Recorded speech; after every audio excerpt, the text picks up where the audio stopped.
Hello student, आप सभी को अदनान ऑनलाइन क्लासेज में स्वागत है। हम लोग कल पढ़े थे कि प्रकाश का परावर्तन के फर्स्ट पार्ट को पढ़ लिए थे। अब पार्ट 2 पढ़ना है कि प्रकाश का परावर्तन का पार्ट 2 क्या है। तो पार्ट 2 में आते हैं हम लोग कि मानव निर्मित स्रोत किसे कहते हैं, यानी प्रकाश जो है वो कितने तरह से निकलते हैं। तो प्रकाश दो तरह से निकलती है, एक मानव निर्मित के द्वारा, एक होती है जो प्राकृतिक के द्वारा लिखते हैं। तो हम लोग शुरू करते हैं कि मानव निर्मित स्रोत किसे कहते हैं, यानी प्रकाश जो है वो मानव के द्वारा बनती है, लेकिन मानव के द्वारा बनने के बाद वो कैसे कैसे निकलती है, कहाँ कहाँ से निकलती है, उसके बारे में जानकारी प्राप्त करते हैं।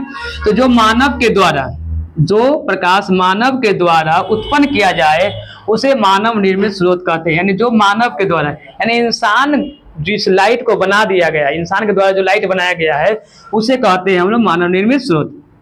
जैसे में दीपक, बिजली का जलता बल्ब, एक बल्ब नहीं लिखना, बल्ब लिखेंगे तो इसका मतलब यह होगा कि वो बल्ब जो है बुझा हुआ है, लेकिन बिजली का जलता बल्ब लिखने से यह होता है कि उससे रोशनी निकल रही है, प्रकाश उससे निकल रही है। तो बिजली का जलता बल्ब। मोमबत्ती, वो भी मोमबत्ती किस प्रकार का है, तो जलता हुआ मोमबत्ती है। लालटेन, तो वो भी जलता हुआ लालटेन। यह सब इंसानों के द्वारा बनाया गया है, या कहीं ना कहीं किसी न किसी आदमी के द्वारा बनाया गया। दीपक, बिजली का जलता हुआ किसी न किसी इंसानों द्वारा बनाया गया है। मोमबत्ती किसी न किसी इंसानों के द्वारा ही निर्मित किया गया है। तो यह सभी क्या है कि यह सभी मानव निर्मित स्रोत है। अगला आते हैं हम लोग कि प्राकृतिक स्रोत क्या है।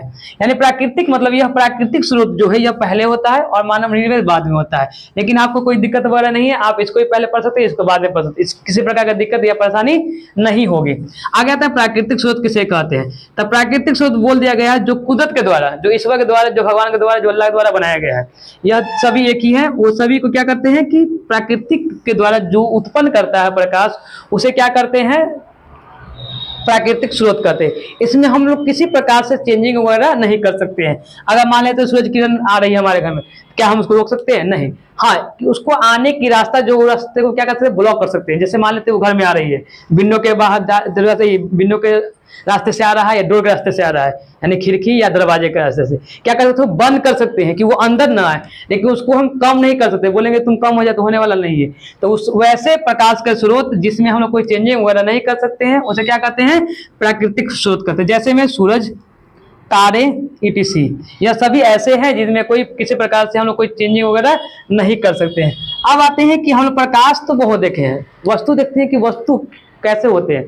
तो वस्तु प्रकाश के द्वारा, वस्तु दो प्रकार के होते हैं, जिससे प्रकाश निकलती है और जिससे प्रकाश नहीं निकलती है। तो प्रकाश निकलती है उसे कहते हैं प्रदीप्त वस्तु। जैसे लिखा हुआ है प्रदीप्त वस्तु किसे कहते हैं, तो वे वस्तु जो प्रकाश उत्सर्जित, उत्सर्जित का मतलब होता है जिससे प्रकाश निकलती है या जिससे प्रकाश आती है, उसे क्या कहते हैं, प्रदीप्त वस्तु कहते हैं। जैसे में दीपक, अगर दीपक को हम जला रहे हैं तो क्या रोशनी आएगी?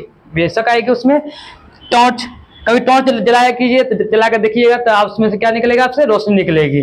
उसके बाद आता है लालटेन, सूरज, तारे, ETC, ये सभी ऐसे हैं जिससे प्रकाश क्या होती है, निकलती है। या यह बोल सकते हैं कि दीपक हमें रोशनी देती है, टॉर्च हमें रोशनी देती है, लालटेन भी देती है, सूरज भी देती है, तारे भी देती है। आपको बहुत चीज ऐसी है जिसमें रोशनी नहीं निकलती है। अगर आप सभी को वीडियो अच्छा लगे तो लाइक कीजिएगा, शेयर कीजिएगा और सब्सक्राइब कीजिएगा। मिलते हैं नेक्स्ट पार्ट के लिए, जब तक जय हिंद, जय भारत।